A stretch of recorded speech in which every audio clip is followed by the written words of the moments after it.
Oke, Assalamualaikum warahmatullahi wabarakatuh. Kembali lagi ke WH Channel. Hari ini kita akan pelajari tentang kaidah pencacahan. Ya, ini adalah materi awal untuk materi peluang. Ini ada di SMK kelas 12 semester 1, juga ada di SMA atau MA kelas 12 semester 1. Cuma kalau di SMA atau MA materi awalnya itu adalah statistika. Oke, sebelum kita lanjut, silakan kalian klik tombol like dan subscribe yang ada di HP kalian atau di laptop kalian. Kita mulai. Oke, kaidah pencacahan itu ada dua. Yang pertama itu ada aturan perkalian, dan yang kedua adalah aturan penjumlahan. Bagaimana maksudnya aturan perkalian? Dan kapan kita bisa menggunakan aturan perkalian? Silakan disaksikan. Nah, ini saya punya ilustrasi. Saya memiliki 4 buah baju. Yang pertama bajunya berwarna putih, yang kedua berwarna hijau, dan ketiga warna kuning dan warna merah. Kemudian saya memiliki 3 buah celana dengan warna yang berbeda-beda, ada yang putih, biru, dan jingga. Nah, seandainya saya mau pergi keluar, saya pergi jalan-jalan atau pergi kemana, saya ingin menggunakan pakaian-pakaian ini. Nah, kira-kira ada berapakah jumlah banyak pasangan yang bisa kita gunakan untuk berpakaian? Nah, pasangannya kan seperti ini. Bisa yang pertama, ini kita punya yang putih, ya, bisa dipasangkan dengan putih, bisa juga dengan biru, bisa juga dengan yang jingga. Ya, berarti untuk yang putih saja itu ada 3 pasangan. Kemudian kalau saya mau pakai yang hijau juga demikian. Ada hijau dengan putih, bisa hijau dengan biru, atau hijau dengan jingga. Kemudian yang ketiga, saya mau pakai baju warna kuning. Nah, kuning dengan yang si putih, kuning dengan celana biru, dan baju kuning dengan celana jingga. Yang terakhir, kalau saya mau menggunakan baju yang warna merah, sama juga. Saya akan bisa memasangkan putih dengan merah dengan putih, merah dengan biru, dan merah dengan jingga. Nah, kalau kita buat dalam bentuk himpunan pasangan berurutan, bentuknya seperti ini. Pertama kita punya warna baju. Tadi warna bajunya ada 4. Yang pertama putih, hijau, kuning, dan merah. Kemudian kita punya juga warna celana. Celananya tadi ada 3. Itu yang pertama berwarna putih, yang kedua berwarna biru, yang ketiga berwarna jingga. Nah, ini 4 buah baju ini kita akan pasangkan dengan 3 buah celana untuk masing-masing warna bajunya. Nah, berarti kalau kita mau cari pasangan warnanya, berarti kita harus cari pasangan satu persatu untuk bajunya. Nah, ini kan ada baju putih dengan celana putih, baju putih dengan celana biru, baju putih dengan celana jingga. Demikian pula dengan yang lain. Nah, berarti pasangan yang pertama untuk yang baju warna putih, ini kan baju putih, celana putih atau PP, putih. Yang kedua, baju putih dengan celana biru atau PB. Yang ketiga, baju putih dengan celana jingga atau PJ. Demikian pula yang pasangan baju yang berwarna yang lain, yang hijau, kuning, dan merah. Nah, seperti tadi. Hijau berpasangan dengan putih, HP, hijau berpasangan dengan biru, hijau berpasangan dengan jingga. Nah, kemudian kalau ada baju warna kuning, kuning dengan putih, kuning dengan biru, dan kuning dengan jingga. Kemudian selanjutnya yang baju warna merah juga sama. Merah dengan putih, merah dengan biru, dan merah dengan jingga. Nah, di sini kita bisa lihat, berarti banyak pasangan warnanya berapa? 1, 2, 3, 4, 5, 6, 7, 8, 9, 10, 11, dan 12. Atau bisa kita hitung juga dengan cara seperti ini.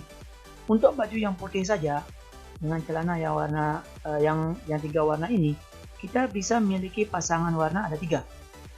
Ya, berarti 1 warna baju itu ada 3 pasangan. Kalau 4 warna baju, berarti ada 4 dikali 3. Yaitu sama dengan 12. 4 dari warna bajunya dan 3 dari warna celananya. Nah, berarti kalau kita misalkan nih, kita bisa tarik kesimpulan, kita misalkan jumlah banyak bajunya adalah M, kemudian banyak celananya adalah N, maka banyak pasangan dari pakaian ini adalah M dikalikan N, atau banyaknya baju dikalikan banyaknya celana, maka dia akan menjadi seperti tadi, menjadi 12 pasangan. Ini adalah aturan perkalian. Ya. Kemudian selanjutnya nanti ada aturan penjumlahan. Ya. Nah, aturan penjumlahan hampir mirip dengan aturan perkalian, cuma bedanya dia pakai penjumlahan. Karena tadi dia pakai perkalian berdasarkan namanya ya. Ya. Nah, di sini aturan penjumlahan saya bikinkan ilustrasi seperti ini. Ya.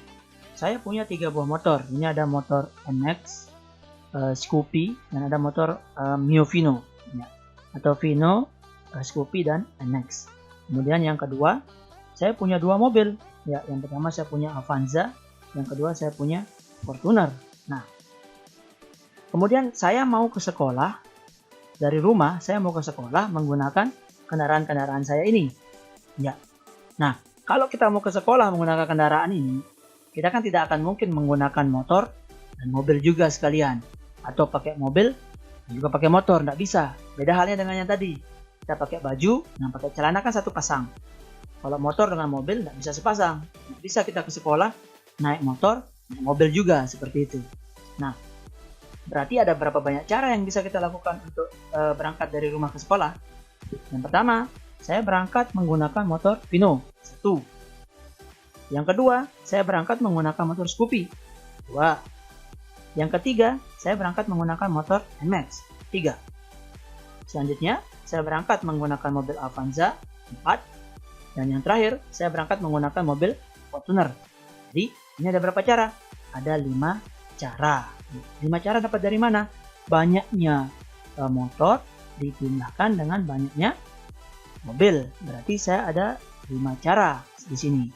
Nah, kalau kita bentuk kesimpulannya, maka jika banyaknya kendaraan sepeda motor ini adalah M dan banyaknya mobil adalah N, maka banyak cara saya pergi ke sekolah dari rumah itu adalah M tambah N.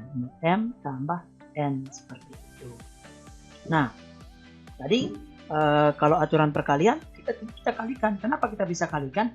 Karena dia bisa digunakan secara berpasangan, ya, atau malah harus berpasangan seperti itu.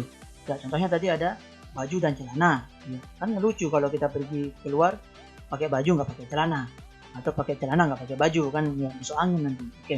Tapi kalau menggunakan kendaraan ke sekolah, ada motor, ada mobil, kan tidak mungkin kita menggunakan motor dan mobil secara bersama-sama ke sekolah.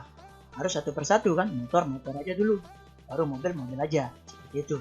Nah, sekarang kita bisa tarik kesimpulan dari sini. Ya, apa kesimpulannya? Nah, kapan kita bisa menggunakan aturan perkalian? Kita bisa menggunakan aturan perkalian itu ketika unsur yang tersedia dapat kita gunakan secara bersamaan. Contoh tadi, baju, celana, topi, dasi, ya, sepatu, kaos kaki, seperti itu. Itu kita bisa menggunakannya secara bersamaan. Itu kita menggunakan aturan perkalian atau kaidah perkalian sama. Dan yang kedua, kapan kita menggunakan aturan penjumlahan? Aturan penjumlahan kita gunakan ketika unsur yang tersedia itu tidak dapat kita gunakan secara bersamaan. Artinya kita harus menggunakan satu persatu. Contoh, kita tadi punya kendaraan, punya motor dan mobil. Ya, nggak mungkin kan kita pakai motor dan mobil bersama-sama. Atau kita punya di HP kita ada playlist musik rock dan musik pop. Kita mau putar musiknya. Tidak mungkin kan kita menyalakan musik pop dan rock secara bersamaan di satu media pemutar seperti itu. Ya, mungkin sekian dari video ini.